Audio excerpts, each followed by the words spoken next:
Olá, crianças, tudo bem com vocês? Vamos iniciar agora mais uma aula de matemática. Na aula de hoje, nós vamos fazer das páginas 92 até a 98 do nosso livro didático. Vamos contar até 100? Então, acompanhe o vídeo. 2, 3, 4, 5, 6, 7, 8, 9, 10, 11, 12, 13, 14, 15, 16, 17, 18, 19, 20, 21, 22, 23, 24, 25, 26, 27, 28, 29, 30, 31, 32, 33, 34, 35, 36, 37, 38, 39, 40, 41, 42, 43, 44, 45, 46, 47, 48, 49, 50, 51, 52, 53, 54, 55, 56, 57, 58, 59, 60, 61, 62, 63, 64, 65, 66, 67, 68, 69, 70, 71, 72, 73, 74, 75, 76, 77, 78, 79 e 80, 81, 82, 83, 84, 85, 86, 87, 88, 89, 90, 91, 92, 93, 94, 95, 96, 97, 98, 99 e 100. E aí, crianças, contaram? Então, agora coloquem na página 92. Na aula passada, nós aprendemos a organizar informações. Agora, nós vamos organizar essas informações em tabelas. Observem as imagens em um vagão de trem. Então, aqui tem algumas pessoas no vagão de trem. Então, Carlos estava sentado e percebeu que havia algumas pessoas sentadas e outras em pé no vagão. Então, ele decidiu anotar em seu caderno as quantidades. Ajude Carlos a terminar de preencher essas informações. Então, o Carlos, ele contou aqui que tinha 10 pessoas sentadas. Então, ele marcou na sua tabela, né, nas suas anotações, que tinha 10 pessoas sentadas. Então, vamos contar quantas pessoas tem em pé para ajudar o Carlos? Então, aqui nós podemos ver uma, duas e três. Então, completem aí as anotações do Carlos. Então, tem 3 pessoas em pé. Então, se ele contou que tem 10 pessoas sentadas e nós contamos que tinha 3 pessoas em pé, o total é 10 mais 3 é igual a 13. Então, no vagão aí tem 13 pessoas. Podemos representar essa informação utilizando a tabela. Então, o Carlos, ele colocou essas informações em uma tabela. Quantidade de passageiros em um vagão de trem. Então, ele colocou quantos passageiros, né? E a quantidade que estava sentados e em pé. Então, aqui ele escreveu na tabela dele: sentados, ele tinha 10, em pé, 3, e o total é 13 pessoas no vagão. A tabela é um recurso que ajuda na organização de informações. Ela é formada por um retângulo dividido em células, retângulos menores, organizadas em linhas e colunas. Nesse exemplo, a tabela tem 5 linhas. Então, aqui a gente pode ver, ó, 1, 2, 3, 4, 5. Então, nessa tabela aqui tem 5 linhas. Na primeira linha, temos o título da tabela. Então, aqui na primeira linha está o título da tabela, que é quantidade de passageiro em um vagão de trem. Essa tabela também tem 2 colunas. Como vocês podem ver, ela é dividida em 2 colunas, 1, 2, tá? Coloquem agora na página 94. Podemos ainda ler as informações observadas em uma mesma linha. Por exemplo, a quantidade de passageiros sentados. Como podemos ver, ler na linha 3. Então, aqui na linha 3, sentados, 10 pessoas. Além disso, as tabelas apresentam a fonte de onde foram retiradas as informações. No caso do nosso exemplo, a fonte da tabela são os registros de Carlos. Por isso, está escrito dados obtidos por Carlos. Se vocês voltarem aqui na tabela, vocês vão poder observar aqui, ó, dados obtidos por Carlos, tá bom? Que foi ele que organizou essa tabela.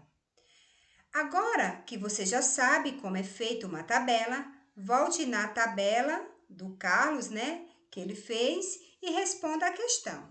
Então, vamos lá. Há mais pessoas sentadas ou em pé? Então, vocês podem voltar na página anterior e observar. Aqui são as pessoas sentadas, tem 10. E as pessoas em pé, tem 3.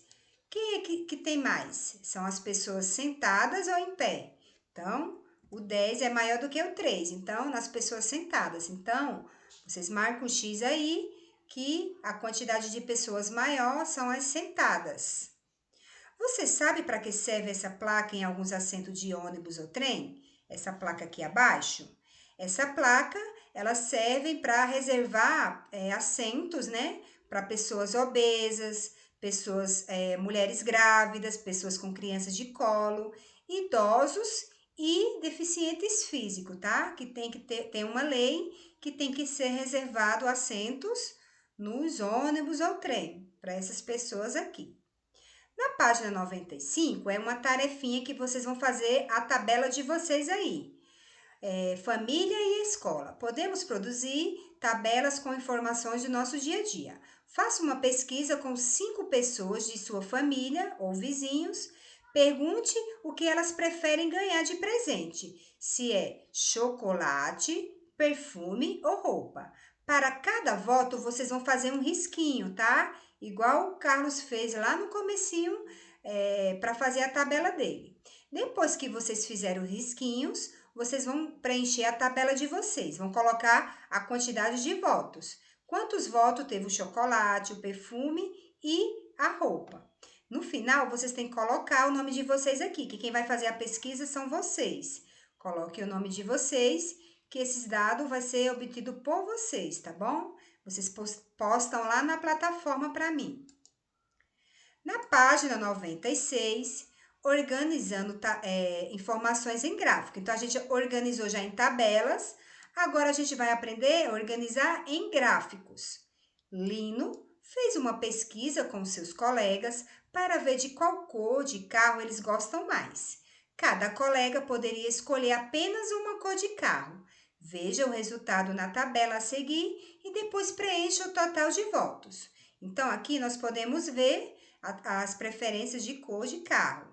Cor de carro, quantidade de votos. Então, o azul obteve 6 votos, o vermelho, 8 votos, o branco, 2 votos e o preto, 10 votos. O total de votos, 26 votos. Então, esses dados aqui foram obtidos por Lino, que ele que fez, ele que organizou essa pesquisa.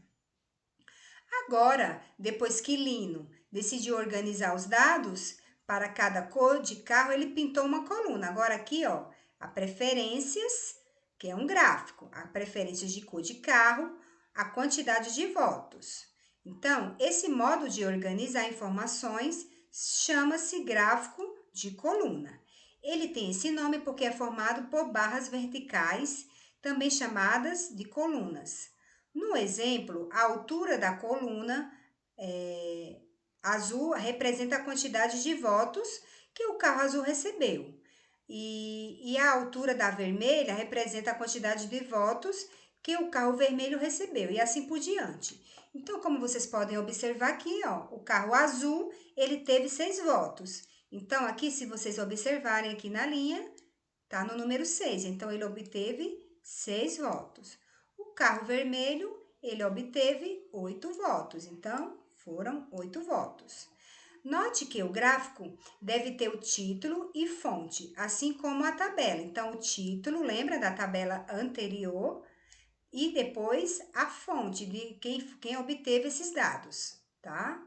Como vocês podem observar aqui, o título está aqui, que é esse daqui, e os dados ficam abaixo do gráfico.